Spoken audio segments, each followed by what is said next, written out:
Prime minister KP ओली इन्होंने किया ये ट्वीट और बोला कैसे उन्होंने चाइना के साथ एक एग्रीमेंट साइन कर लिया है बीआरआई के ऊपर, और क्यों ये एग्रीमेंट भारत के लिए एक बहुत बड़ा सरदर्द बन सकता है। क्यों, जब चाइना पहुंचे ये तो इन्होंने एक ऐसी प्रथा को तोड़ा जो नेपाल भारत के संबंधों की खासियत दिखाते थे। एक ऐसा सिस्टम तोड़ा जो अभी तक किसी प्राइम मिनिस्टर ने तोड़ा नहीं था। और क्यों इनका वहां जाना, जब वहां ऑलरेडी बांग्लादेश की एंटी इंडिया पॉलिटिकल पार्टीज थी। जाना और एक एग्रीमेंट साइन करना इंडिया के लिए सरदर्द बढ़ा सकता है। आइए जानते हैं इस वीडियो में। Welcome to Gyankosh. पहले समझिए कौन कहां कैसे पहुंचा। नेपाल के नए प्रधानमंत्री केपी शर्मा ओली ये दोबारा प्राइम मिनिस्टर बने।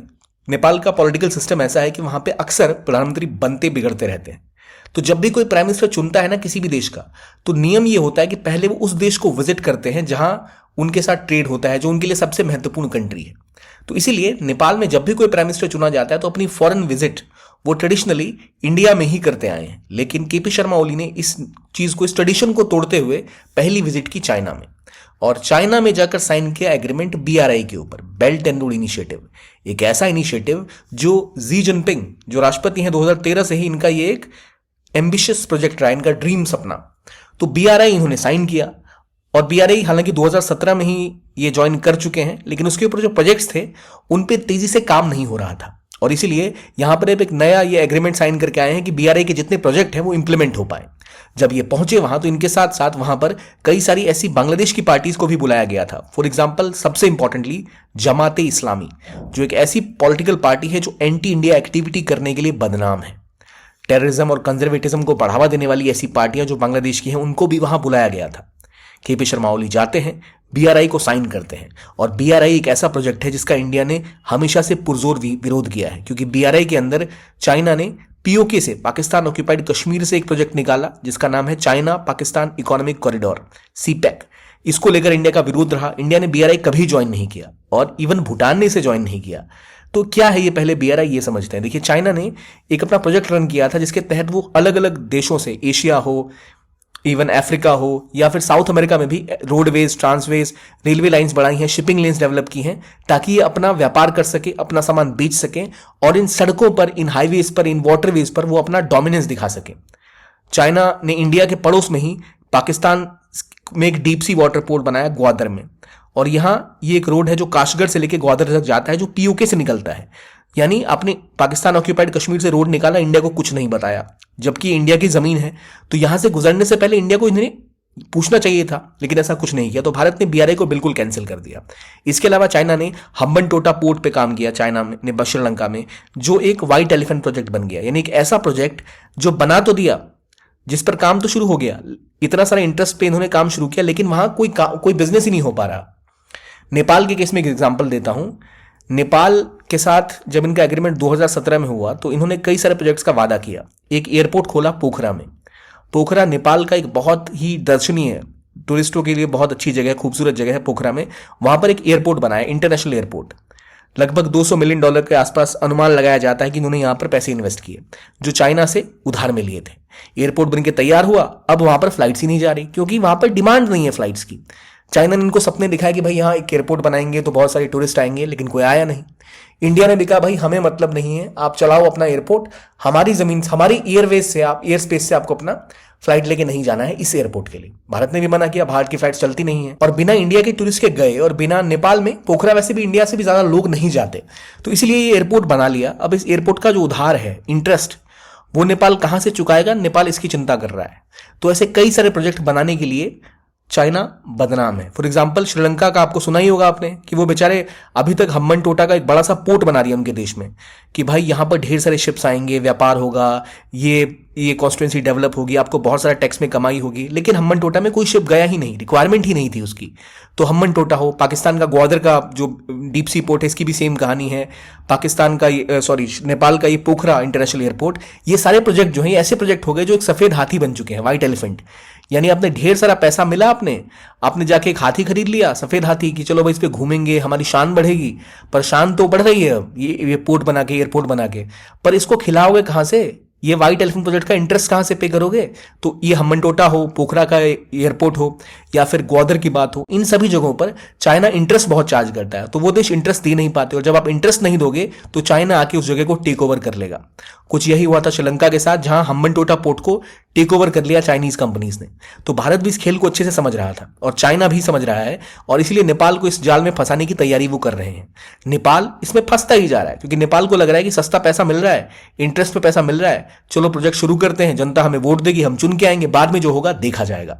तो इसी चक्कर में इन्होंने बीआरआई को 2017 में ज्वाइन किया, लेकिन उसके बाद जो प्रोजेक्ट्स थे वो आगे नहीं बढ़े, क्योंकि चाइना को भी दिख रहा था कि जहां जहां इन्होंने प्रोजेक्ट रन किए वहां से इनकी कमाई थोड़ी कम हो रही थी। पाकिस्तान पैसे दे नहीं पा रहा, वो हमेशा लोन ही मांगता रहता है। श्रीलंका फेल हो गया। नेपाल में भी इन्हें डर था कि भाई ये भी कहीं हमें पैसे देने से मना करेगा, फिर प्रॉब्लम होगी। तो थोड़ा इन्वेस्टमेंट स्लो चल रहा था, और इन्होंने वादा किया था इनको कि हम एक ऐसा ट्रांस हिमालयन रेलवे नेटवर्क बनाएंगे जो लासा तिब्बत में है, यहां से काठमांडू को जोड़ेगा। ये एक बहुत बड़ा $1 बिलियन प्रोजेक्ट है, जो हिमालय के नीचे एक टनल बना के काठमांडू तक रेलवे लाइन लगाने की बात करता है अभी। लेकिन ये ट्रांस हिमालयन जो कनेक्टिविटी प्रोजेक्ट है ये आगे बढ़ नहीं पाया ज्यादा अब। लेकिन हालांकि उनका कहना है कि अब हम करेंगे और इस चीज के ऊपर काम करेंगे। अब ये बात सिर्फ मैं या आप नहीं समझ रहे हैं, ये बात श्रीलंका का हाल देखने के बाद नेपाल की जनता को भी दिख रहा था। इसलिए इनकी जो पॉलिटिकल पार्टीज थी कई सारी, उन्होंने भी इसका विरोध किया था कि भाई चाइना से ढेर सारे लोन लोगे तो उस लोन के चक्कर में कहीं आपकी इकोनॉमी ना तबाह हो जाए, कहीं उनके जाल में ना फंस जाए हम। और भारत का भी दबाव था, तो ये पहले तैयार नहीं थे ज्यादा प्रोजेक्ट पुश करने के लिए। लेकिन अब जब दोबारा केपी शर्मा ओली चुन के आए हैं, तब ये पहुंच गए चाइना, भाई चलो साइन करो। और कई सारे इंफ्रास्ट्रक्चर प्रोजेक्ट्स पर हामी भरी है चाइना ने कि हाँ हम आपकी इन एरियाज में इंटरेस्ट करेंगे। फॉर एग्जाम्पल तोखा छारे टनल रोड है, हिल्सा सिमिकोट रोड प्रोजेक्ट है, फिर चाइना नेपाल इंडस्ट्रियल पार्क की बात की है, दमक और झापा में एक एथलेटिक कॉम्प्लेक्स बनाने की बात की है, यहां पर एक जिलोंग किरोंग काठमांडू क्रॉस बॉर्डर रेलवे बनाने की बात की है। देखिए नेपाल और चाइना की जो टेरिटरी है, जो ये इलाका है बॉर्डर का, ये हिमालय का रीजन है, पूरा का पूरा पहाड़ों का रीजन है। यहां से आप इजीली कोई भी चीज लेके नहीं जा सकते, रेलवे लाइन बना नहीं सकते, बहुत महंगा प्रोजेक्ट है। प्रोजेक्ट तो चाइना बनाएगा तो बदले में चाइना कुछ लेगा जरूर, तो अगर आप इंटरेस्ट नहीं दोगे तो कल को जाके उस इलाके पे कब्जा जरूर करेगा।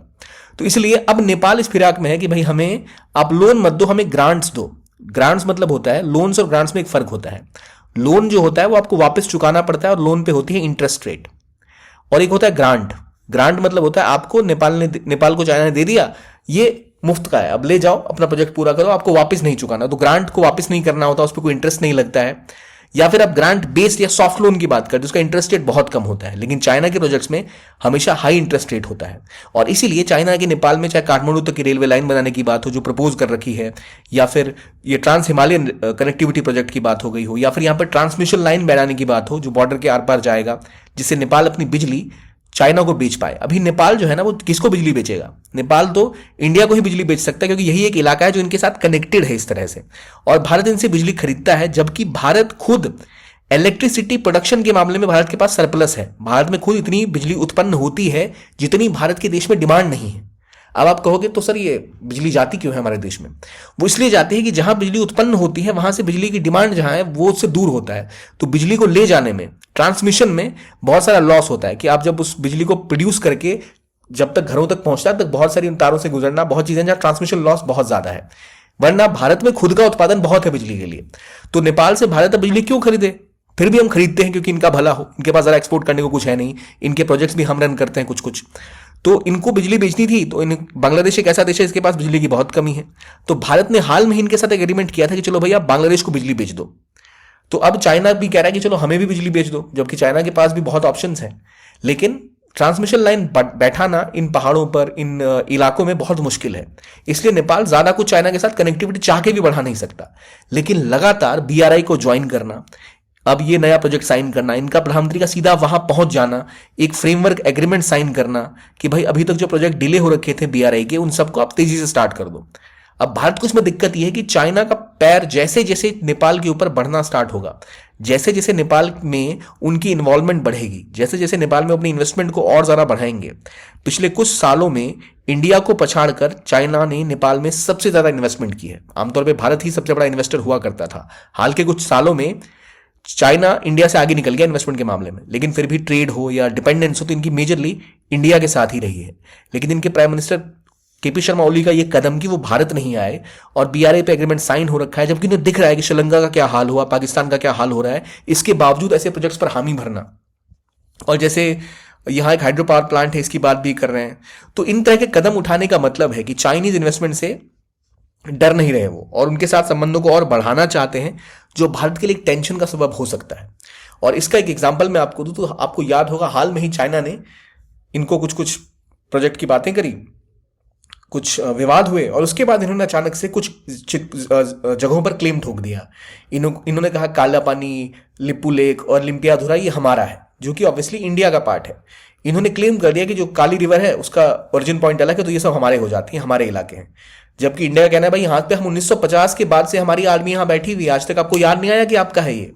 तो ये सब इसलिए हो रहा था क्योंकि चाइना का प्रभुत्व नेपाल में बढ़ता जा रहा है। चाइना लगातार नेपाली पॉलिटिशियंस के साथ बातें बढ़ा रहा है, और इवन अब ये कोशिश दिख रही है कि बीजिंग यानी चाइना कंसिस्टेंटली नेपाल के साथ कई सारे प्रोजेक्ट्स पर काम करने वाला है। ये फ्रेमवर्क साइन होने के बाद अब उम्मीद की जा रही है कि चाइना इन्वेस्टमेंट बढ़ाएगा नेपाल में, और नेपाल में उनका इन्वेस्टमेंट बढ़ाना यानी नेपाल, सीधी सी बात है यार, नेपाल कहां से पे करेगा वापस उधार, अगर आप उधार दोगे तो बाद में कहीं ना कहीं आके चाइना उन जगहों पर कब्जा जमाने की कोशिश भी जरूर करेगा। तब इन्हें भी घूम के भारत के पास वैसे ही आना पड़ेगा जैसे पहले मालदीव्स आया, उससे पहले श्रीलंका आया। तो समस्या यही है कि ये अभी अगर संभल जाए तो अच्छा है, क्योंकि ये नेपाल की इकोनॉमी ऐसी नहीं है कि भाई प्रोजेक्ट स्टार्ट होगा, वो पैसे कमाएंगे ढेर सारे, उससे चाइना का पैसा वापस कर देंगे।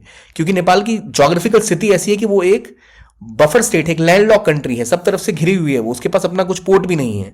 तो इसलिए इंडिया के बिना इनका काम चल नहीं सकता। फिर भी चाइना के बहुत ज्यादा करीब जा रहे हैं, ये चाइना कार्ड प्ले कर रहे हैं इंडिया के खिलाफ। और बीआरआई, जिससे इंडिया को ऑलरेडी दिक्कत है, इस रीजन में दो देश ऐसे हैं जिन्होंने इसको ज्वाइन नहीं किया, एक भारत और एक मालदीव, भूटान। बाकी सब ने बीआरआई को ज्वाइन कर रखा है। तो वो दिखाता है कि कैसे नेपाल अब धीरे धीरे एंटी इंडिया एक्टिविटीज को बढ़ावा दे रहा है। बांग्लादेश के बाद नेपाल का ये कदम भारत के लिए सरदर्द तो हो ही सकता है।